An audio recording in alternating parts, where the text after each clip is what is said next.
सहना भवतु सहनौ भुनक्तु सह वीर्यङ्करवावहै तेजस्विनावधीतमस्तु मा विद्विषावहै। ॐ शान्तिः शान्तिः शान्तिः। सदाशिवसमारम्भां शङ्कराचार्यमध्यमाम् अस्मदाचार्यपर्यन्तां वन्दे गुरुपरम्पराम्। ઓમ આઠમો અનુવાકમાં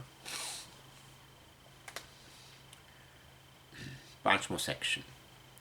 સ યશ્ચાયં પુરુષે યશ્ચાસાવાદિત્યે સ એકઃ સ ય એવં વિત અસ્માલ્લોકાત પ્રેત્ય એતમન્નમયમાત્માનમુપસંક્રામતિ एतं प्राणमयमात्मानमुपसंक्रामति एतं मनोमयमात्मानमुपसंक्रामति एतं विज्ञानमयमात्मानमुपसंक्रामति एतमानन्दमयमात्मानमुपसंक्रामति तदप्येष श्लोको भवति.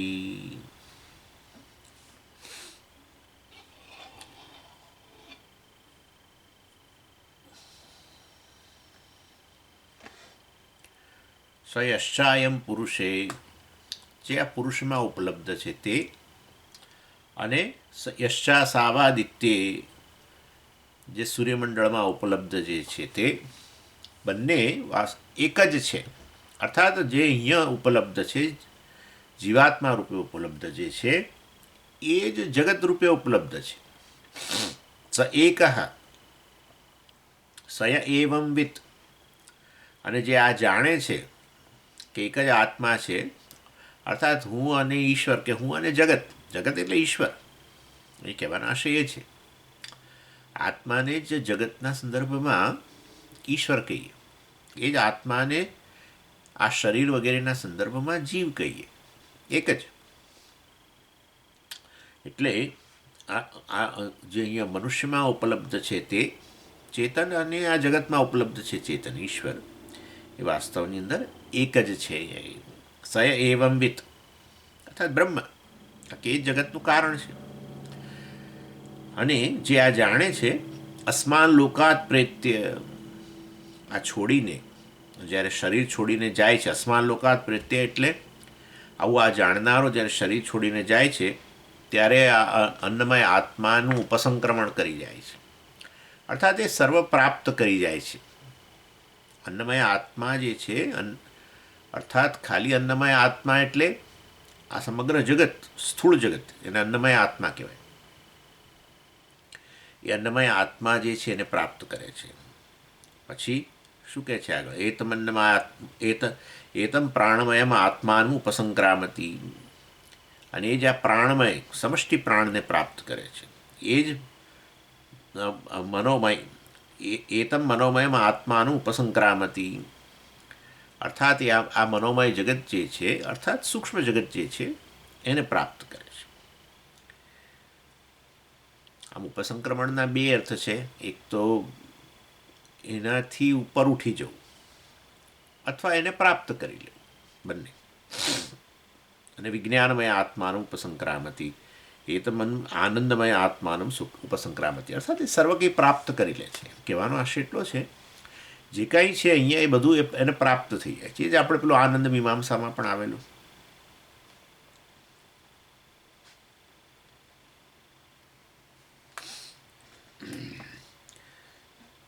અને ભાષ્યકાર કહે છે, તત્ર એતત ચિંત્યમ કોયમ એવં વિત કથમ વા સંક્રામતી કિમ પરસ્માદ આત્મનઃ અન્યઃ સંક્રમણકર્તા પ્રવિભક્તઃ ઉતસઃ એવ ઇતિ.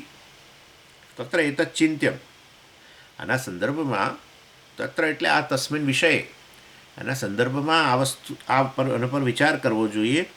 કોયમ એવં વિત, આ એવં વિત, આવું જાણનારો, તમે જે કહ્યું કે અહીંયા જે ઉપલબ્ધ છે એ જ ઈશ્વરમાં ઉપલબ્ધ છે, મારું અને ઈશ્વરનું સત્ય એક જ છે, એવું જે છે વાસ્તવમાં એ એવું જાણનારો જે છે એ કોણ છે? કથમ વા સંક્રામતી, અને એ કેવી રીતે પ્રાપ્ત કરે છે? હવે આમાં શું છે કે આ ઉપસંક્રમણનો જે જે વાચ્યાર્થ છે એ જ લે છે. એટલે એમ પ્રાપ્ત કરવું એટલે ખરા અર્થમાં પ્રાપ્ત કરવું એમ. એટલે ખરા અર્થમાં પ્રાપ્ત કરવું એટલે શું, એનો વાચ્યાર્થ શું થાય? પ્રાપ્ત કરવુંનો આ તમે વિશ્લેષણ કરો તો શું શું જોવા મળે કે મને જે પ્રાપ્ત નહોતું એ હવે પ્રાપ્ત થયું, મારી પાસે નહોતું એ મને મળ્યું. એટલે આ એવંવિત જે છે, આવું જાણનારો આપણે તો કહીએ છીએ, આવું જાણનારો કે અહીંયા જે ઉપલબ્ધ છે એ જ અહીંયા બહાર જગતમાં ઉપલબ્ધ છે, ઈશ્વરમાં ઉપલબ્ધ છે. ઈશ્વર એટલે આ જગત. એટલે અર્થાત એ પ્રાપ્ત કરનારાને પહેલાં કશું પ્રાપ્ત નહોતું, આ જાણવાથી એને બધું મળ્યું હવે એવું લાગે છે. એટલે ભાઈ પ્રશ્ન થાય જ ને કે ભાઈ પ્રાપ્ત કરનારો કોણ છે આ, અને આ પ્રાપ્ત કેવી રીતે કરે, બધું કેવી રીતે પ્રાપ્ત થઈ જાય? કોઈ દિવસ ન થાય ને. ગમે એટલું તમે પ્રયત્ન કરો, એટલું જીવનમાં જગતમાંથી કેટલું લઈ આવો, તમે કેટલું પ્રાપ્ત કરો. આપણા પ્રયત્નો જ બહુ મર્યાદિત છે. એવા સંજોગોમાં દરેક વ્યક્તિ જીવનમાં જે પ્રાપ્ત કરે છે કેટલું હોય છે? આટલું હોય છે. આ તો બધું. એટલે એ વાસ્તવની અંદર એટલે આ જે પૂર્વ પક્ષી જે છે એ જાણે કે એ સાચા અર્થમાં જાણે પ્રાપ્તિ ગણે છે. અહીંયા ખરેખર એની પાસે છે નહીં અને એ પ્રાપ્ત કરે છે વગેરે. એટલે પૂછે છે કોયમ એવં વિદ કથમ વા સંક્રામતી કિમ પરસ્માદ આત્મન અન્ય સંક્રમણ કરતા પ્રવિભક્તા ઉતસ એવ ઇતિ. પરસ્માદ આત્મન, પરાત્મા પરમાત્મા કરતાં આ પ્રાપ્ત કરનારો જુદો છે કે પરમાત્મા પ્રાપ્ત કરે છે? એટલે એને આ પ્રશ્ન થાય છે કે આ પ્રાપ્ત કરનારો કોણ છે? આ એવંવિત પરમાત્મા કરતાં અન્ય છે કે પરમાત્મા પોતે પરમાત્માને પ્રાપ્ત કરે છે? એમ કરીને એ પ્રશ્ન ઉઠાવે છે કે આ શક્ય નથી આ બધું એમ. કિમ તતઃ યદિ અન્ય સ્યાત શ્રુતિ વિરોધ ભાષ્યકાર તત્સૃષ્ટ્વા તદેવ અનુપ્રાવિશત અન્ય અસૌ અન્ય અહમસ્મિ ઇતિ ન સ વેદ એકમેવ દ્વિતીયમ તત્વમસી ઇતિ. એટલે કે છે કે કિમ તતઃ, હવે એના પરથી અમે આ જે આપણો પ્રશ્ન ઉઠાવ્યો એના પરથી શું કહી શકીએ? યદિ અન્ય સ્યાત, પરમાત્મા કરતાં જુદો જીવાત્મા હોય તો શ્રુતિ વિરોધ થાય છે. કારણ કે શ્રુતિમાં તો કહ્યું કે આ બધું સર્જીને એ જ પ્રવેશેલો છે. એટલે અહીંયા પણ પ્રવેશેલો જે ચેતન છે એ પરમાત્મા જ છે અને એ જ જગતમાં પ્રવેશેલો છે. જે બધું સર્જીને આ શરીર મન બુદ્ધિ અને આ બધું સર્જીને એણે અંદર ડાઈવ લગાવી, એને થયું કે આ ચેતન વગર આ બધું તો નકામું છે. મેં તમને કહ્યું હતું જળ જગત જે છે એનો ઉપયોગ શું? વિચાર કરો ને તો તરત તમને સમજાય છે કે બધું ચેતન માટે છે. જળ જગતમાં એક વસ્તુ બીજાનો ઉપયોગ કરતી નથી. આ બંનેનો ઉપયોગ હું જ કરતો હોઉં છું. બરાબર છે? એટલે એ વાસ્તવની અંદર એ દવાઓ હોય કે પછી આ ક્લિપ હોય કે આ પુસ્તક હોય કે વળી લાઇટ હોય કે માઇક્રોફોન હોય, ગમે તે હોય વસ્તુ, જળ વસ્તુનો ઉપયોગ જળ વસ્તુ નથી કરતી. જળ વસ્તુનો ઉપયોગ ચેતન કરે છે. માટે આ બધું જળ જગત સર્જાયું તો એને પછી પરમાત્મા જે ચેતન છે એને થયું કે હું અંદર પ્રવેશીશ નહીં તો પછી અર્થ જ શું છે એનો? એટલે એણે પછી આ શરીરમાં બુદ્ધિનું સર્જન કરીને એણે જ તો પ્રવેશ કર્યો છે અંદર. તો પછી અહીંયા ઉપલબ્ધ છે એ તો પરમાત્મા જ છે. એવું જ થયું ને. અને જગતમાં રૂપે પણ એ જ છે, જગતમાં એ પ્રવેશેલો છે. એટલે એ વાસ્તવની અંદર એટલે એ પૂછે છે. એટલે જો એનાથી અન્ય ગણો અહીંયા આ જાણનારો, મતલબ આ એવંવિત જાણનારો કહીને જ આ વસ્તુ સમજવાની છે. ખરેખર પ્રાપ્તિ અને જાણવાના રૂપમાં પણ પ્રાપ્તિ હોઈ શકે એ બરાબર એને નથી ખ્યાલ આવતો. વસ્તુ પ્રાપ્ત કરે અને છતાંય જાણવાના રૂપમાં, જ્ઞાનના રૂપમાં પ્રાપ્તિ એ હજુ એને બરાબર નથી ખ્યાલ આવ્યો. એટલે આ બધો પ્રશ્ન થયો છે. એનીવે, એટલે એ વાસ્તવની અંદર જો શ્રુતિનો વિરોધ એટલા માટે થાય કે જો અન્ય હોય, પરમાત્મા જીવાત્માથી અન્ય હોય અને એ અહીંયા તો પછી શ્રુતિનો વિરોધ થાય છે. કારણ કે તદેવ તત્સૃષ્ટવા તદેવ અનુપ્રાવિશત, અહીંયા તૈત્તિરીયમાં જ આપણે આગળ જોઈ ગયા, એણે જ આ બધું સર્જીને એણે જ પ્રવેશ કર્યો છે. પછી કહ્યું અન્ય સૌ અન્ય અહમ અસ્મિ ઇતિ ન સ વેદ. એટલે હું જુદો છું, પરમાત્મા જુદો છે, હું જુદો છું, તમે જુદા છો, જીવ જીવ જીવ ઈશ્વર વગેરે, એવું જે જાણે છે ખરેખર જાણતો, એવું જે કહે છે એ ખરેખર જાણતો નથી, એવું શ્રુતિ કહે છે. મતલબ જે બધા ઉપલબ્ધ છે જીવો રૂપે, એ વાસ્તવમાં એ જ છે. જે ઈશ્વર જ અને જીવ વચ્ચે કોઈ અંતર જ નથી. એકમેવ અદ્વિતીયમ, એક અદ્વિતીય છે પરમાત્મા. એટલે એક અદ્વિતીય હોય તો પછી એ જીવ બન્યો જ નથી, અથવા જીવાત્મા પરમાત્માથી બીજો હોય એવું એ નથી. તત્વમસી વળી ઉપદેશ અપાય છે, પેલો જે પોતાને જીવ માને છે એને જ તો કહેવામાં આવે છે. શાસ્ત્રો ખોલે અથવા ક્લાસમાં બેસે ત્યારે એને કહેવામાં આવે છે તું જ તે છું, તું જ બ્રહ્મ, તું જ ઈશ્વર છું. એટલે એમાં બી તે જ હોય અહીંયા. તો પછી એ પૂર્વ પક્ષી કહે છે તો પરમાત્મા પરમાત્માની પ્રાપ્તિ કરતો હોય તો આવું તો કેવી રીતે હોય? પરમાત્મા પરમાત્માની પ્રાપ્તિ કરે એવું કોઈ દિવસ હોય? એટલે વાસ્તવની અંદર એક આપણે કહીએ ને પેલી ડિગ્રી પ્રાપ્ત કરતો હોય, પીએચડી ડિગ્રી પ્રાપ્ત કરી, કોણે પ્રાપ્ત કરી? જેને પ્રાપ્ત છે ને એણે જ પ્રાપ્ત કરી. એને ઓલરેડી એ પીએચડી જ હતો ને એણે પીએચડી પ્રાપ્ત કરી. આ તો કંઈક હોતું હશે, આવું તો કંઈ હોય. એટલે પૂર્વ પક્ષી કહે છે અથ સ એવ આનંદમય આત્માનું ઉપસંક્રામતી ઇતિ કર્મકર્તૃત્વ અનુપપત્તિ પરસ્ય એવ ચ સંસારિત્વમ પર અભાવો વા યદિ ઉભયથા પ્રાપ્ત દોષ ન પરિહર્તુમ શક્યતે ઇતિ વ્યર્થા ચિંતા અથ અન્યતરસ્મિન પક્ષે દોષ અપ્રાપ્તિ તૃતીય વા અદુષ્ટે પક્ષે સ એવ શાસ્ત્રાર્થ ઇતિ વ્યર્થા એવ ચિંતા. એ કહે છે કે આ આનંદમય આત્માનું, કારણ કે છેલ્લે કહેલું છે ને એટલે આનંદમય આત્મા એટલે એ મોક્ષ. મતલબ આનંદ આત્મા, હું આનંદ સ્વરૂપ છું. મોક્ષ આનંદ અર્થાત આ બ્રહ્મની પ્રાપ્તિ, જે આનંદ સ્વરૂપ છે એની પ્રાપ્તિ જે છે એ વાસ્તવમાં અથા સહ એવ આ એવંવિત આનંદમય આત્માને પ્રાપ્ત કરે, અર્થાત આનંદને પ્રાપ્ત કરે, મોક્ષને પ્રાપ્ત કરે એવું બને નહીં. કર્મ કર્તૃત્વ અનુપપત્તિ, પ્રાપ્ત કરનારો અને પ્રાપ્તિનો વિષય જુદા જ હોય ને. પ્રાપ્ત કરનારો જ પોતાને પ્રાપ્ત કરે છે, આવું તો કોઈ દિવસ હોતું હશે? એટલે એ સાચા અર્થમાં પ્રાપ્તિ માને છે. એટલે જેમ કે આ પ્રાપ્તિનો વિષય ને આ પ્રાપ્ત કરનારો જુદા જ હોય એમ. તમે કહો છો કે આ પરમાત્મા જ પરમાત્માની પ્રાપ્તિ કરે છે, આવું તો કોઈ દિવસ હોતું હશે? જીવાત્મા પરમાત્માની પ્રાપ્તિ કરે એ બરાબર છે, પરમાત્મા પરમાત્માની પ્રાપ્તિ કેવી રીતે કરે?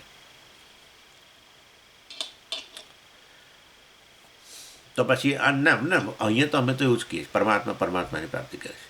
તો પછી એણે પરમાત્માની પ્રાપ્તિ કરવાની જરૂર શા માટે છે? કેમ પ્રાપ્ત કરવું છે એને? પ્રાપ્ત કરીને એને શું મળે છે? તો સંસારમાંથી મુક્ત થઈ જાય. તેનો અર્થ કે પરમાત્મા પરમાત્માની પ્રાપ્તિ કરીને સંસારમાંથી મુક્ત થાય છે. તેનો અર્થ કે પરમાત્મા સંસારી હોવો જોઈએ પ્રાપ્ત કરનારો. આ પરમાત્મામાં સંસારી ભાવ હોય તો પછી અમારું તો શું? હું એટલે પરમાત્મા પરમાત્માની પ્રાપ્તિ કરે શા માટે કરે? પણ ના ભાઈ, સંસારમાંથી મુક્ત થવા માટે. તેનો અર્થ કે પરમાત્મા સંસારી છે પ્રાપ્ત કરનારો એમ.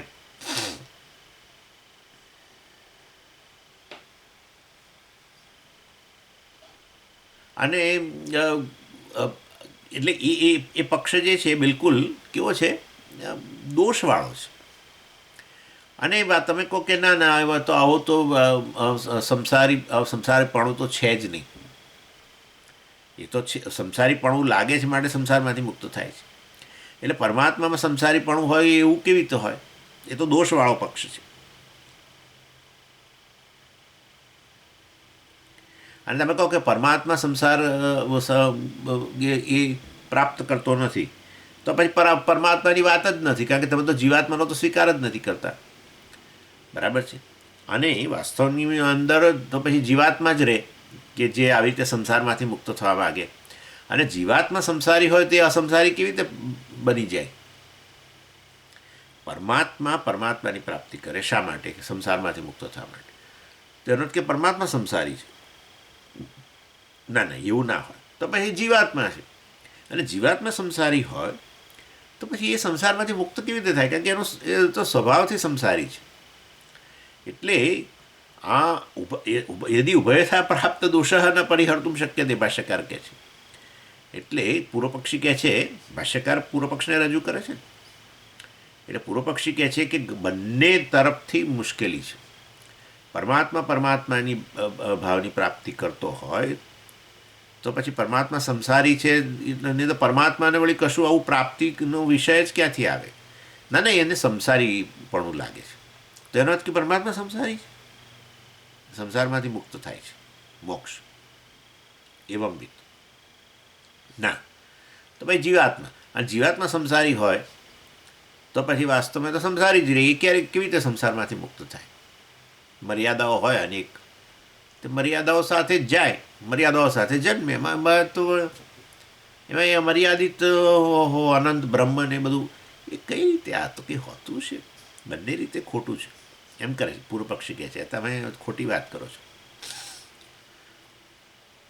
અને ત્રીજો પક્ષ, હા, એટલે એમ કે આ દોષવાળા પક્ષ છે, એટલે હવે એમાં વિશ્લેષણ નથી કરવું, આપણે બંધ કરીને બધા છૂટા પડી જાઓ. આ બધું આ ચર્ચાઓ કરવાનો અર્થ નથી એમ કહે છે. આ દોષનું નિવારણ જ ન થાય. પરમાત્મામાં સંસારી ભાવ હોય નહીં, અને જીવાત્મા હોય તો પછી જીવાત્મા તો સંસારી જ હોય તો પછી અસંસારી બને જ નહીં. પતી ગયું. એટલે વાસ્તવની જન્મ મૃત્યુ એ જીવાત્મા છે, જન્મ મૃત્યુનો અધીન જ છે. ચાલો સંસારની વાત કરો, જીવાત્મા સંસારને અધીન જ છે, મતલબ જન્મ મૃત્યુને અધીન જ છે. એ કેવી રીતે જન્મ મૃત્યુમાંથી પર થઈ જાય?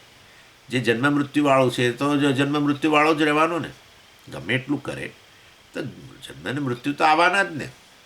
એ વળી અજો નિત્ય શાશ્વતો એમ અજન્મા અને એટલે એનો જન્મ નથી ને મૃત્યુમાંથી મુક્ત થઈ જાય ને, આવું તો કંઈ હોતું છે. અને ત્રીજો ભેદાભેદવાદ, ત્રીજો પક્ષ, એમ કે આ પૂર્વ પક્ષીનું તો કહેવાનું એવું છે આમાં કશામાં પડશો નહીં, આ બધું એ છે, નકામું છે. એટલે ત્રીજો ભેદાભેદવાદ છે કે પરમાત્મા એક જ, પરંતુ એમાં અનેક અવયવો. એક અવયવ જીવ, એટલે જીવાત્મા જે છે એણે આ પરમાત્માને પ્રાપ્ત કર્યો, એવો ભેદાભેદવાદ. જેમ જે કંઈક વૃક્ષની અંદર અનેક ડાળીઓ હોય, એક ડાળી જાણે કે આત્મા એટલે કે જીવાત્મા, આખું વૃક્ષ એટલે કે પરમાત્મા. એટલે વાસ્તવમાં એણે આ જીવાત્માએ જાણે કે એક અવયવે આ બીજા અવયવને પ્રાપ્ત કર્યો, બીજો અવયવ એટલે આખા પરમેશ્વરને પ્રાપ્ત કર્યો. બસ આવું કંઈક તે કે આવું ભેદાભેદવાદ હોય કે વાસ્તવમાં આ પ્રકારે તમે ગણતા હો તો પણ વાસ્તવમાં એમાં અને એ પક્ષમાં તમને દોષ ન લાગતો હોય તો હવે આગળ ચિંતા ના કરશો. જીવાત્મા પરમાત્માનો અંશ છે ને એણે પરમાત્માને પ્રાપ્ત કરી લીધો, એવું તમારે કહેવું હોય તો હવે એમાં પછી આગળ વધવાની જરૂર નથી. વ્યર્થા ચિંતા, ભાષ્યકાર કહે છે એમ. પહેલાં બે પક્ષમાં દોષની નિવૃત્તિ નથી થવાની. જે પરમાત્મા સંસારી છે તો વસ્તુ એ પ્રકારનો દોષની નિવૃત્તિ જ ન થાય. જીવાત્મા સંસારી હોય તો એ સંસારમાંથી મુક્ત ન થઈ શકે, એટલે એમાંય દોષની નિવૃત્તિ ન થાય. અને આ ત્રીજો, જીવાત્મા પરમાત્મા ખરેખર જુદા નથી એકદમ. વાસ્તવમાં એક જ વૃક્ષની આ બધી જેમ અવયવો હોય, અને આ બધા અવયવો બધી ડાળીઓ વગેરે બધા જે છે બધા જીવો, અને એ પરમાત્માની પ્રાપ્તિ કરે તો એ તો બરાબર છે. હવે એમાં પછી આગળ ચિંતા ના કરશો. આમશમશી ભાવ વિશિષ્ટાદ્વૈતીઓ કહે છે. એટલે કે સિદ્ધાંતિ ન તન્નિર્ધારણ અર્થત્વાत् સત્યમ પ્રાપ્ત દોષ ન શક્ય પરિહર્તુમ અન્યતરસ્મિન તૃતીયવા પક્ષે અદુષ્ટે અવધૃતે વ્યર્થા ચિંતા સ્યાत् ન તો સહ અવધૃતઃ ઇતિ તદ અવધારણાર્થત્વાत् અર્થવતી એષા ચિંતા. ના આનું તો નક્કી કરવું પડે, આવી રીતે ન ચાલે, આવી રીતે છોડી ન દેવાય, સિદ્ધાંતિ કહે છે.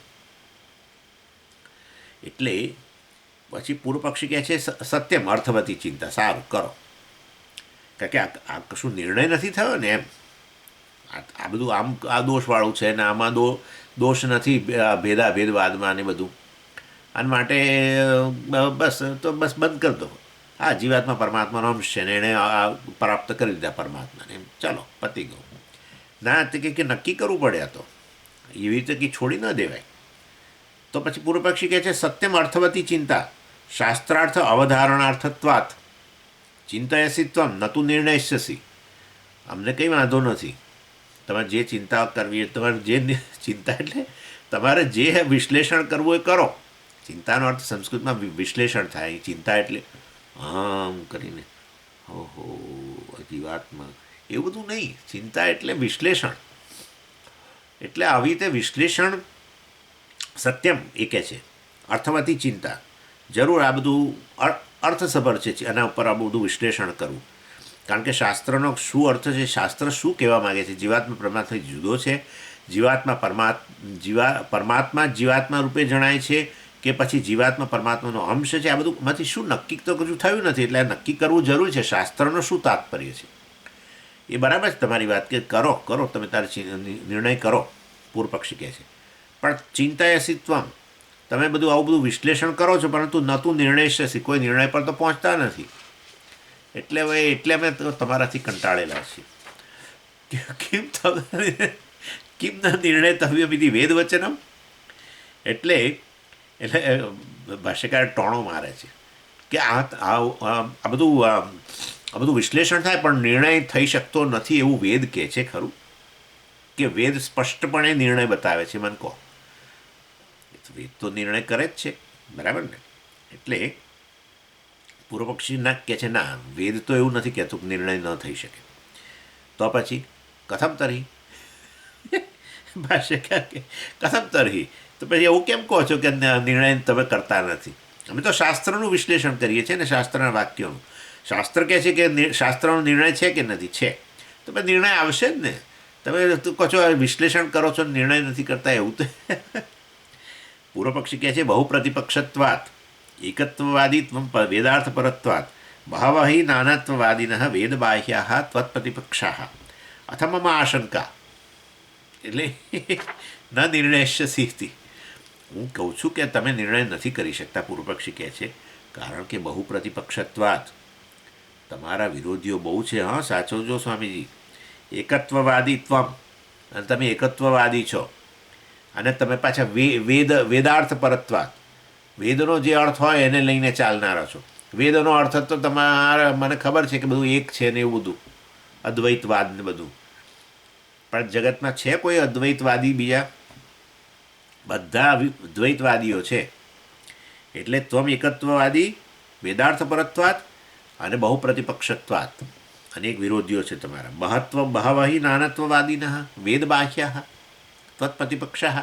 તમારા બધા વિરોધીઓ છે, વેદ બાહ્ય છે, બધા વેદનો સ્વીકાર નથી કરનારા. નાનાત્વવાદીન દ્વૈતવાદીઓ છે. માટે હું તમને કહું છું કે તમે નિર્ણય નહીં કરી શકો એમ.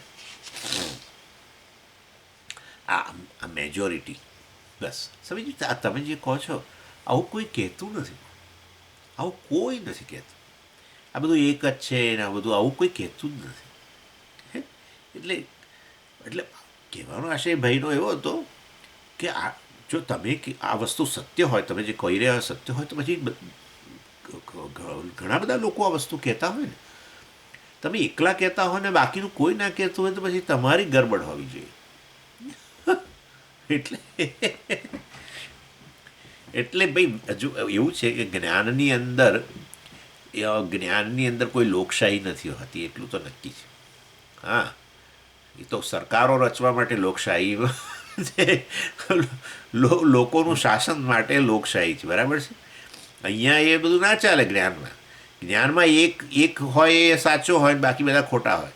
કોણે કહ્યું તમને એવું? જોઈ લો, સાયન્સની હિસ્ટ્રી જોઈ લો, વિજ્ઞાનની અંદર એવું જ થયેલું છે ને. કોપરનિકસ એક જ હતો, આખી દુનિયા એનાથી જુદું માનતી હતી. કોપરનિકસ જ સાચો નીકળ્યો.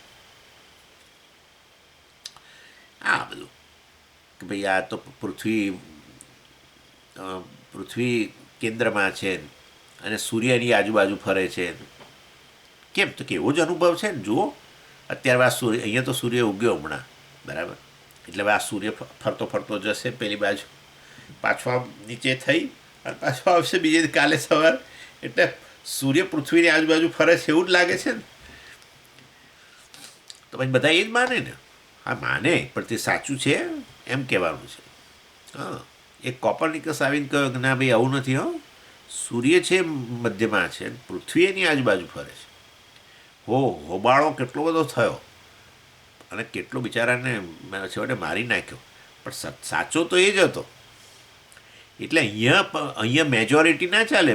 હા, બહુમત. સમજી, બહુમત. ચાલો આપણે બધાનો મત લો. સાચું શું, દ્વૈત સાચું કે અદ્વૈત સાચું? બહુમત. જુઓ, તમે એકલા નીકળ્યા, છોડી દો ભાઈ આ દ્વૈતવાદ. આવું ના હોય. એ તો ભાઈ પેલા અનેક અંધ વ્યક્તિઓ હોય અને એક હાથી વિશે જે નિર્ણય એમના હોય એ એકે જણા સાચા ના હોય. 8 જણા હોય, 8માંથી એકે સાચા ના હોય. એક કે છે આ પૂંછડી બોલે તો બહુ સારું. કે હાથી તો અંધ વ્યક્તિ હોય એટલે બિચારા કેવી રીતે તો. એટલે કે આ જે છે શું તો કે હાથી તો છે ને પેલી ઝાડની આપણી વડવાઈ હોય ને, વડની જેવો લાગે છે. આમ એની પૂંછડી પકડી હોય ને એટલે એને તો બિચારાને આખો હાથી તો દેખાયો નથી. એટલે કે આ તો હાથી તો મને લાગે છે વડવાઈ જેવો છે. બીજો આમ હાથ ફેરવે એના આમ પીઠ પર, આમ આમ કરતો આંખ કરતા જાય. હાથી તો દિવાલ જેવો છે. ત્રીજો કે પેલીને સૂંઢ પકડીને આમ આમ કરે કે હાથી તો પેલા ઝાડના થડ જેવો લાગે છે, કે પગ પકડીને હાથી થડ જેવો લાગે છે. એક કે ના હાથી તો છે ને પેલા શિંગડા જેવો લાગે છે. એટલે બધા અનેક, એકે સાચા નહીં. એક જણ કહે છે કે આ બધાને ભેગા કરી દઈએ, કોઈને તમે રિજેક્ટ ના કરો, આ બધું ભેગું કરો, એ હાથી. અચ્છા, એટલે ઝાડનું થડ પછી પેલી વડવાઈ દિવાલ આ બધું આમ ભેગું કરો એટલે હાથી થઈ જાય. કોઈનો સ્વામીજી આપણે તિરસ્કાર ન કરવાનો. એ બધા પ્રત્યે સહાનુભૂતિ હોવી જોઈએ. સહાનુભૂતિ હોય, પણ જ્ઞાનમાં સહાનુભૂતિ કેવી રીતે લાવવી? આ બધું ભેગું કરી દો કે એ ઇન્ટિગ્રેશન યોગા છે એક. સમજી, રાજયોગ, કર્મયોગ, ભક્તિયોગ, જ્ઞાનયોગ, આ બધું મોક્ષ માટે આ બધું ભેગું કરો. થોડો રાજયોગ, થોડું એમ કે ને થોડી હળદર નાખો, થોડું મરચું નાખો, થોડું પેલું આ નાખો. એકલું હળદરથી તો કેવું લાગે સમજી. એટલે બધું થોડું નાખવાનું. ઓહો, અચ્છા, આ તો ખબર નથી આવી. મોક્ષ મેળવવો હોય, તમારે પેલી દાળનો આનંદ લેવો હોય તો બધું થોડું નાખવું પડે ને. એવી રીતે મોક્ષનો આનંદ લેવો હોય તો આ બધું થોડું બધું હોવું જોઈએ. થોડો રાજયોગ એટલે આપણે થોડા આસનો, પ્રાણાયામ એ બધું કરવું જોઈએ થોડું. પછી થોડું મોક્ષ માટે. શારીરિક સ્વસ્થતા એની વાત નથી કરતો હું, મોક્ષ માટે. જે આસન ન કરે એને મોક્ષ નહીં મળે એવું એટલે સમજવાનું. અને પછી કે ના, થોડો કર્મયોગી કરવો જોઈએ. આખો દિવસ ભણભણ નહીં કરવાનું. થોડું બહાર જાઓ, લોકોને મદદ કરો, એ કરો તો મોક્ષ મળશે, નહીં તો નહીં મળે. પછી આગળ થોડું ક્લાસ ભરો, થોડું અને થોડી ભક્તિ કરો. થોડુંક હાથમાં કર્પૂર આરતી વગેરે લઈ અને ઉતાર. એ નહીં કરો તો તમે નહીં મળે, યાદ રાખજો. આવું નહીં. દરેકનું સ્થાન, પણ મોક્ષમાં સ્થાન કેટલું એ જરા નક્કી કરવું જોઈએ. આ બધાનું સ્થાન કેવું, અધિકારી બનાવવા માટે. મોક્ષ પ્રાપ્તિમાં તો એક જ વસ્તુ છે ભાઈ, મંદિરમાં જવાના અનેક રસ્તા છે. તિરુપતિ મંદિરમાં બરાબર છે. ઘણા લોકો પેલા નીચેથી પગથિયા છે એવું છે, ચાલીને જતા રહે છે એક ઉપર સુધી. પેલો પછી એક બીજો આપણો રોડ છે, ત્યાં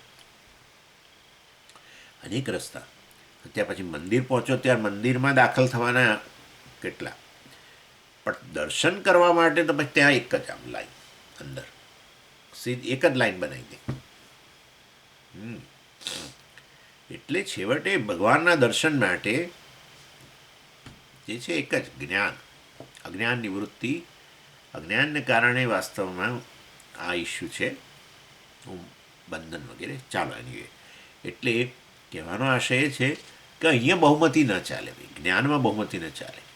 હા, એકવાર હાથીનું દર્શન થઈ જાય પછી તમે કહો કે હાથીની પૂંછડી આવી વડવાઈ જેવી છે, હાથીની પીઠ છે એ આવી દિવાલ જેવી છે, એ બરાબર છે. હાથીના દર્શન થયા પછી કહો તો, હાથી જોયો જ ના હોય પછી હાથી એ તો વડવાઈ જેવો છે ને હાથી દિવાલ જેવો છે, એ તો બધું ખોટું જ છે. એ વ્યક્તિ હાથીને દિવાલ માનીને જ ચાલે, હાથી એટલે દિવાલ. એક માને કે હાથી પેલો વડવાઈ જેવો છે. આ બધાની પાસે કોઈની પાસે દર્શન નથી. દર્શન તો જેણે કર્યું છે, જેણે હાથીને જોઈ લીધો છે કે હાથીનો એક અવયવ પૂંછડી છે આવી છે, કે હાથીની પીઠ આવી છે, કે હાથીના પગ આવા રીતે ઝાડના થડ જેવા વગેરે, એ જુદી વસ્તુ થઈ ગઈ. સમગ્ર દર્શન તો એકવાર થવું જોઈએ પછી થાય ને. ન દર્શન થયું હોય તો પછી વાસ્તવમાં કોઈની પાસે એ યોગ્ય જ્ઞાન નથી હાથીનું.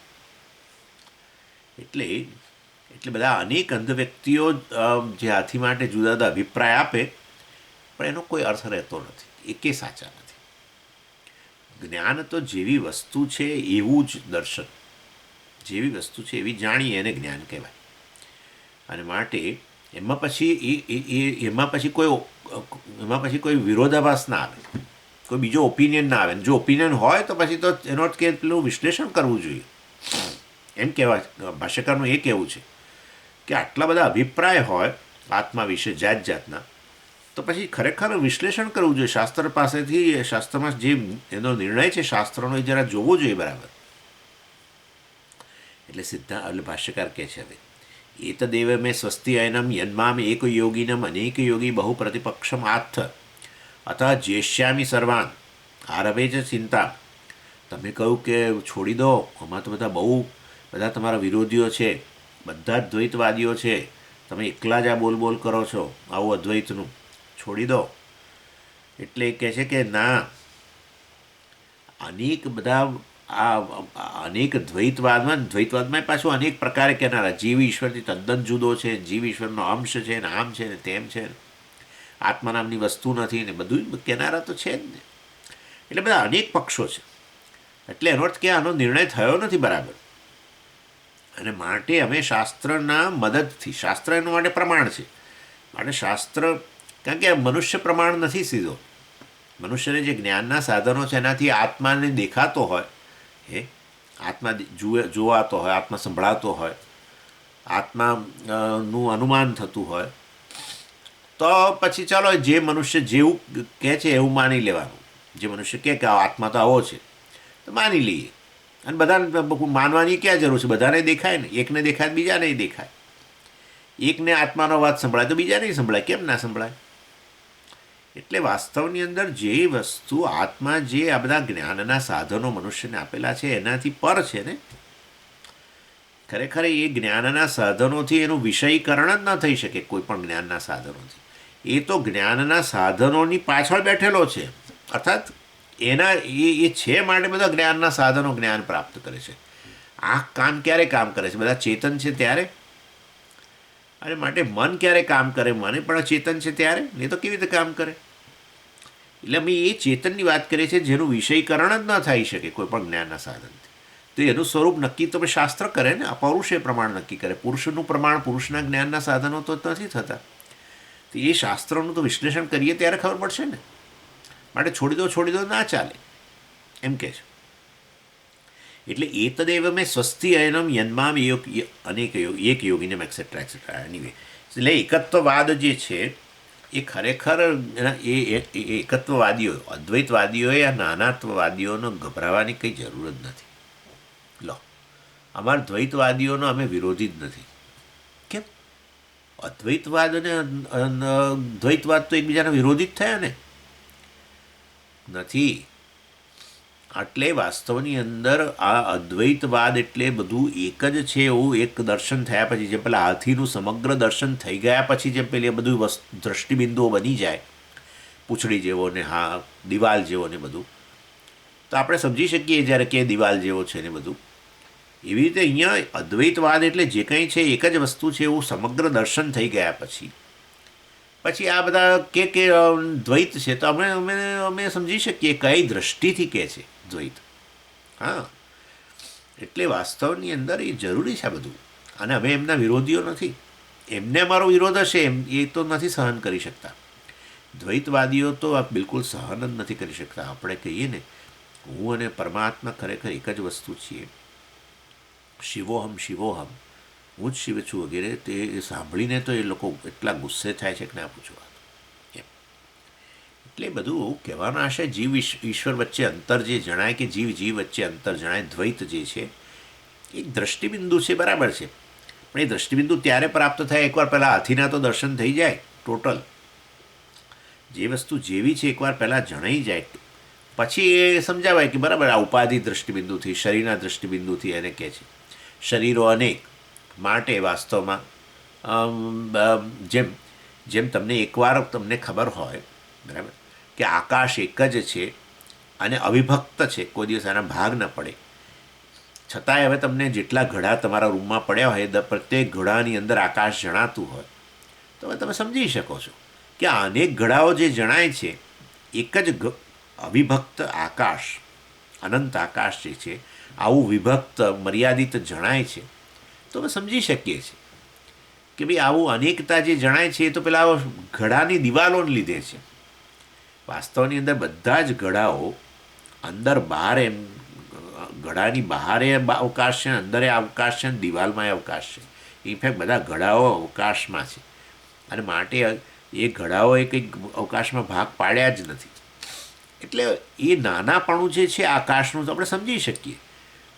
એટલે એકવાર આ દ્રષ્ટિ કે ભાઈ આ એક અનંત આકાશ, અવિભક્ત આકાશ છે, એ વસ્તુ સમજાઈ ગયા પછી એમાં એ નાનાપણું જે દેખાય અથવા કોઈ નાનાપણું બતાવે તો આપણે એનો કંઈ વિરોધ થોડો કરીએ. આપણે જાણીએ છીએ કે તો આ ઘડાને કારણે છે, ઘડારૂપી ઉપાધિને કારણે આ પ્રકારનો વિભાગ જણાય છે. આકાશ એક અદ્વૈત આકાશની અંદર આવા દ્વૈત જણાય છે. એવી રીતે પ્રતિ શરીર થકી જાણે કે આત્મા જાણે કે વેચાયેલો જણાય છે. પરંતુ એટલે અહીંયા રહેલો અને ત્યાં રહેલો આત્મા જુદા જુદા છે એવું નથી. જે અહીંયા છે તે ત્યાં છે. ને એવું ઈશ્વરમાં વ્યષ્ટિ અને સમષ્ટિ વચ્ચે પણ, વ્યષ્ટિ વચ્ચે જેવું છે એવું વ્યષ્ટિ સમષ્ટિ વચ્ચે પણ.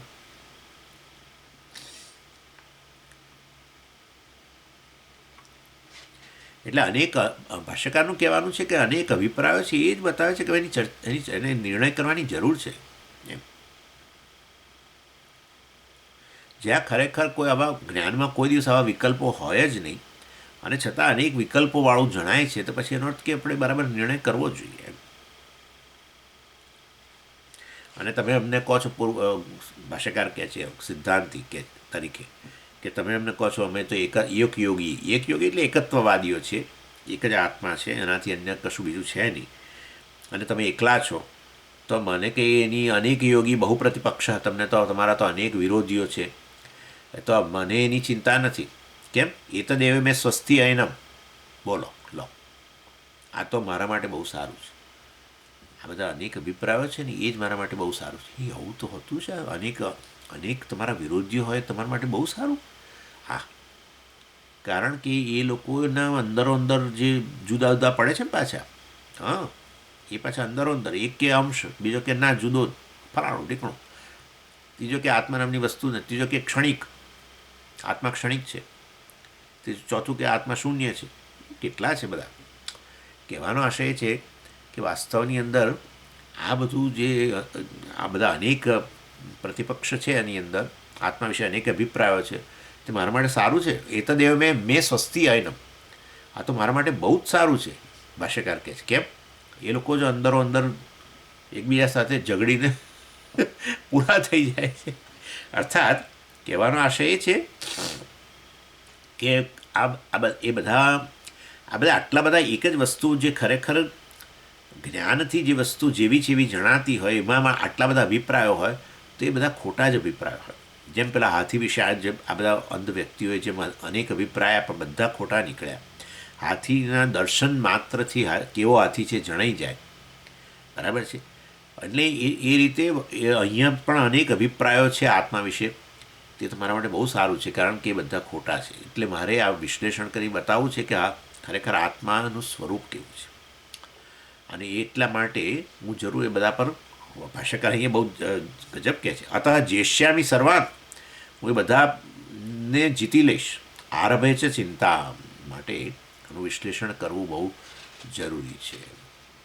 સૈવ તુ સ્યાત, ભાષ્યકાર શરૂ કર્યું. સૈવ તુ સ્યાત તદ્ભાવસ્ય તુ વિવક્ષિતત્વાत् તદ્વિજ્ઞાનેન પરમાત્મભાવ અત્ર વિવક્ષિત બ્રહ્મવિત આપનોતિ પરમિતિ નહીં અન્યસ્ય અન્ય ભાવાપત્તિ ઉપપદ્યતે. આ એવંવિત જે છે ને ભાઈ, તમે એમને પૂછેલું કે આ પ્રાપ્ત કરનારો કોણ છે, બધું મોક્ષ પ્રાપ્ત કરનારો કોણ છે, બ્રહ્મ પ્રાપ્ત કરનારો કોણ છે? પરમાત્મા જ છે. લો, સૈવ તુ સ્યાત તદ્ભાવસ્ય તુ વિવક્ષિતત્વાत्, પરમાત્મા જ છે. ઉપસંક્રમણ કરતા કોણ છે તમે પૂછેલું, એ વાસ્તવની અંદર જે આ અન્નમય આત્માથી માંડીને આનંદમય આત્મા અર્થાત જે કાંઈ છે બધું એ જ પ્રાપ્ત કરે છે. એ પ્રાપ્ત કરનારો કોણ છે તે તમે પૂછેલું, પરમાત્મા જ છે. કેમ કેમ પરમાત્મા છે? તદ્ભાવસ્ય તુ વિવક્ષિતત્વાत्, તદ્ભાવ પરમાત્મા ભાવસ્ય વિવક્ષિતત્વાत्, શાસ્ત્રની વિવક્ષા છે કે આ પ્રાપ્ત કરનારો પરમાત્મા છે. એટલે શાસ્ત્રને બધું બતાવવું છે કે ખરેખર આ જે કાંઈ છે વાસ્તવની અંદર આ પ્રાપ્ત કરનારો બધી જ વસ્તુઓને પ્રાપ્ત કરી લે છે. અર્થાત બધા જીવો અને એના વચ્ચે કોઈ અંતર નથી, અથવા જીવ અને ઈશ્વર વચ્ચે કોઈ અંતર નથી. એ પ્રકારનો જે ભાવ છે એ પ્રાપ્ત કરનારો પરમાત્મા જ છે. બોલો, એટલે તદ્ભાવસ્ય વિવક્ષિત, વિવક્ષા એટલે શાસ્ત્રની જ આ પ્રકારની વિવક્ષા છે કે તમે જાણો કે આ પ્રાપ્ત કરનારો જીવ નથી, પ્રાપ્ત કરનારો પરમાત્મા છે. તદ વિજ્ઞાનેન પરમાત્મા ભાવ યત્ર વિવક્ષિત. અત્ર એટલે આ પ્રકરણની અંદર અત્યારે આ જે સંદર્ભ, આ સંદર્ભની અંદર અહીંયા પરમાત્મા ભાવ વિવક્ષિત. પરમાત્મા ભાવ એટલે વાસ્તવમાં ભાવ એટલે અહીંયા પરમાત્માપણું એમ. એટલે આ અધ્યાયની અંદર જે શાસ્ત્ર કહેવા માગે છે કે આ પરમાત્મા ભાવ જ પરમાત્મા ભાવને પ્રાપ્ત કરે છે. એવમ વિત, આ જાણનારો કે ઉપસંક્રમણ કરી જાય છે, આ બ્રહ્મને જાણનારો ઉપસંક્રમણ કરી જાય છે, બધું જ પ્રાપ્ત કરી લે છે, તો બરાબર જ છે. બ્રહ્મ જ બ્રહ્મની પ્રાપ્તિ કરી લે છે એમ. કેમ ભાષ્યકાર કહે છે બ્રહ્મવિત આપનોતી પરમ. જુઓ, શરૂઆત તેનાથી થઈ હતી. બ્રહ્મને જાણનારો આપનોતી સર્વમ, બધું પ્રાપ્ત કરે છે. બ્રહ્મને જાણનારો બધું પ્રાપ્ત કરે છે. અને એ અર્થાત બ્રહ્મને જાણનારો બધું પ્રાપ્ત કરી લેતો હોય તો પછી બ્રહ્મને એક અહમના રૂપમાં જાણે છે, એ આ બધું પ્રાપ્ત કરી લેતો હોય તો પછી હું જ સર્વ કાંઈ છું, હું જ બ્રહ્મ છું, એ વસ્તુ હકીકત છે. અને એ દ્રષ્ટિએ વાસ્તવની અંદર બધી જ વસ્તુઓની પ્રાપ્તિ પ્રાપ્ત કરનારો કોણ છે? બ્રહ્મ જ છે. અન્યસ્ય અન્ય ભાવાપત્તિ ન, અન્યની અન્ય હોય અન્યની પ્રાપ્તિ ન કરી શકે. જીવાત્મા પરમાત્માની પ્રાપ્તિ કેવી રીતે કરે? જીવાત્મા પરમાત્માની પ્રાપ્તિ કેવી રીતે કરે? એ તો શક્ય જ નથી ને. જીવ જ હોય વાસ્તવમાં, તો જીવ જ રહે ને. જીવાત્મા પરમાત્મા કેવી રીતે બને? ચાલો આટલું. આ જીવાત્મા પરમાત્મા કેવી રીતે બને? શક્ય જ નથી એમ. કોઈ દિવસ એક જે વસ્તુ છે બીજો ભાવ પ્રાપ્ત ન કરી શકે એમ એમનું કહેવું છે. કારણ કે એનું સ્વરૂપ જ એ હોય તો પછી વાસ્તવમાં, જેમ કે દાખલા તરીકે ચાલો આપણે આ જ ગણો, હું હવે એક જીવ તરીકે ગણો તમે, બરાબર છે. આ શરીર, મન, બુદ્ધિ કે આ પ્રકારનો વેશ ને આ, બરાબર, આવું જ આ શરીર, અહીંયા રહેલી બધી પ્રકારની લાગણીઓ, મન, અહીંયા રહેલું જ્ઞાન, બરાબર, આ જીવ ગણો. હવે આ જીવ બીજો જીવ કેવી રીતે બની જાય? કેવી રીતે બને? શક્ય જ નથી ને. એટલે એવી રીતે જીવાત્મા પરમાત્મા ન બની શકે. અન્યસ્ય અન્ય ભાવ આપત્તિ ન, અન્ય એક બીજું બની જાય એવું બને જ નહીં. બહુ તો તમે બહુ પ્રયત્ન કરો ને તોય તમે બહારથી થોડા મારા જેવા બનો, પણ તોય ના બની શકો. કેવી રીતે બનો? આવો પ્રકારનો દેખાવ તમે કેવી રીતે લઈ આવો? બહુ તો ગમે એટલું કરીને પેલાને કહો કે મને સ્વામીજી જેવો દેખાવ કરી આપ, પણ આવું પાછું આ ના મળે. ચશ્મા આને બહારથી લાવો, અંદરનું શું? પણ પછી અંદરનું બધું જુદું છે. ઇન શોર્ટ, એક વસ્તુ કેવું સુંદર કહ્યું, જીવાત્મા પરમાત્મા ન બની શકે તો પછી આ બ્રહ્મવિદ આપનોથી પરમ, બ્રહ્મને જાણનારો બ્રહ્મ બની જાય છે, બધું પ્રાપ્ત કરે છે, મતલબ બ્રહ્મ બની જાય છે. તો એ પ્રાપ્ત કરનારો બ્રહ્મ જ હોવું જોઈએ. તો ભાઈ બ્રહ્મ જ હોય તો ભાઈ બ્રહ્મને બ્રહ્મની પ્રાપ્તિ કરવાની ક્યાં જરૂર ને પાછું એ એટલા માટે પ્રાપ્ત કરે કે સંસારમાંથી મુક્ત થાય. તો પરમાત્મા સંસારી છે એ ચર્ચા કરશે. એટલે ભાવાપત્તિ એટલે આ પ્રકારે અન્ય ભાવની આ પ્રાપ્તિ એ ન કરી શકે એમ કે છે. જેવી રીતે ઘડો કપડું ન બની શકે એમ, ચાલો સિમ્પલ, ઘડો કપડું ના બની શકે. એટલે જીવસ્ય પરાત્મ ભાવ આપત્તિ ન ઉપપદ્યતે. આ જે જીવ બિચારો મર્યાદિત એ વાસ્તવમાં ક્યારેય પરમાત્માની પ્રાપ્તિ ન કરી શકે. અને માટે આ ઉપસંક્રમણ કરનારો કોણ છે તેમ કહ્યું હતું તે પરમાત્મા જ છે. અને ઉપસંક્રમણ કરતા અર્થાત પ્રાપ્ત કરનારો માટે એમ કે કરતા છે આ પરમાત્મા. પરમાત્માનું કર્તૃત્વ જ નથી. પરમાત્માને તમે ઉપસંક્રમણ કરતા કહો છો કે એણે પ્રાપ્ત કરી લીધું, પણ પરમાત્મામાં કર્તૃત્વ ભાવ છે જ નહીં. પરમાત્મા આવો જ છે. અને માટે તો પછી આ પ્રાપ્તિ ખરેખર જો એ પ્રાપ્તિ કરવા માટેનો કરતા જ ન હોય તો પછી આ પ્રાપ્તિ જ ઉપચાર છે, ગૌણ છે એમ કહેવા માંગે છે ભાષ્યકાર. પ્રાપ્ત કર્યું બરાબર, ચાલો પ્રાપ્ત કરે છે તો પ્રાપ્ત કરે છે મતલબ પ્રાપ્તિનો કરતા તો હોવો જોઈએ ને. પણ આ પરમાત્મા પ્રાપ્તિનો કરતા એવંવિધ છે જ નહીં, તો પછી પ્રાપ્તિ એ ઉપચાર જ છે, ગૌણ જ છે એમ કે છે. એટલે આ બરાબર સમજી નહીં શકવાના કારણે પૂર્વપક્ષી પ્રશ્ન કરે છે કે આ પરમાત્મા કેવી રીતે પ્રાપ્ત કરે? પરમાત્માની બધું પ્રાપ્ત, પરમાત્મા બધું પ્રાપ્ત કરે છે. એ પરમાત્માને તો બધું પ્રાપ્ત જ છે. પરમાત્માની પ્રાપ્તિ કેવી રીતે કરે? હજુ પેલું એ સમજી નથી શકતો આ પ્રાપ્તિને બરાબર. આપણે આ પ્રશ્ન થતો જ હોય છે દર વખતે, સ્વામીજી મોક્ષ કોણ પ્રાપ્ત કરે છે? એવો સિરિયસ બનીને કરે ને એટલે આપણે ખીલ હસતા હોઈએ પણ એ બહુ સિરિયસ હોય એટલે પ્રશ્ન કરે મોક્ષ કોણ પ્રાપ્ત કરે છે? એટલે હવે તમે શું કહેશો? બોલો, શું જવાબ આપીએ આપણે? એ મોક્ષ કોણ પ્રાપ્ત કરે છે? જીવાત્મા પર. એ જીવાત્મા કેવી રીતે મોક્ષ પ્રાપ્ત કરે? જીવાત્મા તો એ સ્વરૂપથી બંધનમાં જ છે. તે બંધનમાંથી કેવી રીતે મુક્ત થાય? જે બંધનમાં હોય એ મુક્તિ કેવી રીતે થઈ જાય? કારણ કે એ સ્વરૂપથી જ બંધનમાં છે, મર્યાદિત જ છે બધી રીતે. કાળમાં મર્યાદિત છે, જન્મ મરણવાળો છે, બધા વિકારોને ગરડો થાય છે, આ થાય છે, તે થાય છે. એ પેલો બિલકુલ કાળની અસરમાંથી મુક્ત બની જાય એવું કોઈ દાડો હોતું છે? આ વસ્તુ કાળને અંતર્ગત છે. એ કહે કાળની અસરમાંથી મુક્ત બની જાય ને અમૃતત્વ પ્રાપ્ત કરી લે એવું બને કોઈ દિવસ? એટલે કહેવાનો આશય આ મોક્ષ કોણ પ્રાપ્ત કરે? અને તમે પછી કહો ના ના ના જીવાત્મા નહીં, તો પરમાત્મા છે. તો પરમાત્મા મોક્ષ પ્રાપ્ત કરે છે, પરમાત્માને મોક્ષ નથી, મુક્ત નથી એમ કરીને પછી આપણને એમ કે જોયું હવે સ્વામી ફસાયા એમ, એવું એના જેવું. એટલે પછી આ અહીંયા પૂર્વપક્ષી કહે છે નનુ તસ્યાપી તદ્ભાવાપત્તિ અનુપન્ના એવ. બોલો, તસ્યાપી તદ્ભાવાપત્તિ એટલે કહે છે કે તસ્ય તદ્ભાવાપત્તિ એક જેમ કે ક્લિપે ક્લિપની પ્રાપ્તિ કરી. આ શું આવું તો કંઈ હોય? પૂર્વપક્ષી કહે છે ક્લિપે ક્લિપની પ્રાપ્તિ કરી. એ ક્લિપને ક્લિપપણું પ્રાપ્ત જ છે. એણે વળી ક્લિપે ક્લિપપણું પ્રાપ્ત કર્યું. એ ક્યાં વાત હે? ક્લિપપણું પ્રાપ્ત કર્યું આવું તો કંઈ હોય કોઈ દિવસ? પરમાત્માએ પરમાત્માપણું પ્રાપ્ત કર્યું. ભાવ એટલે પણું. એટલે કે છે તસ્યાપી તદ્ભાવાપત્તિ અનુપન્ના.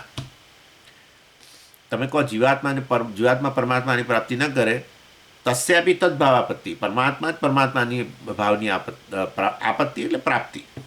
આપત્તિ એટલે આપણે પાછું ગુજરાતી આપત્તિ નહીં લે આવતા, પરમાત્મા ભાવની પ્રાપ્તિ એમ તો સમજી. પરમાત્મા ભાવની આપત્તિ થઈ એવું નહીં, પ્રાપ્તિ. એટલે અહીંયા સંસ્કૃતના શબ્દો થોડા જુદા. એટલે એ અમને અમને બહુ કંઈક ઠીક નથી લાગતું પૂર્વપક્ષી કહે છે.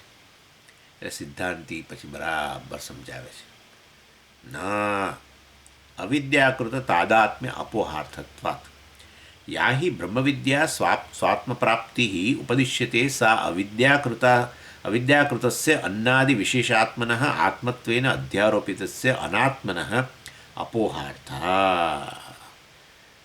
કશું કરવાનું નથી, હું પરમાત્મા નથી એ એ અહીંથી દૂર કરવાનું છે. બસ આટલું છે.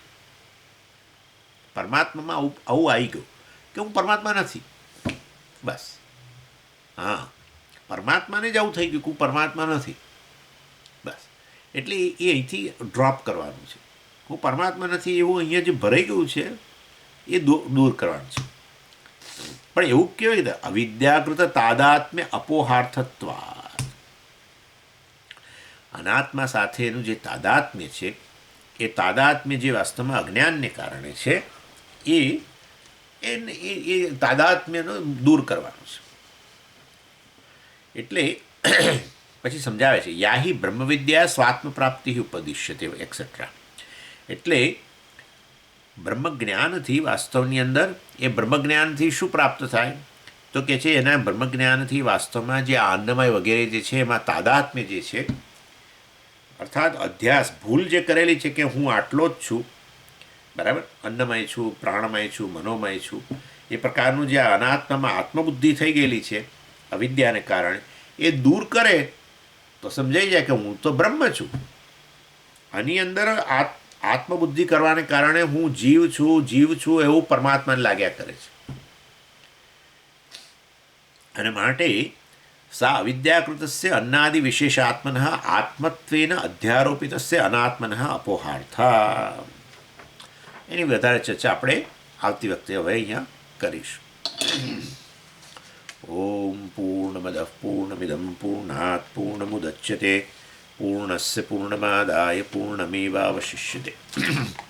ઓમ શાંતિ શાંતિ શાંતિ. હરિ ઓમ શ્રી ગુરુભ્યો નમઃ. હરિ ઓમ.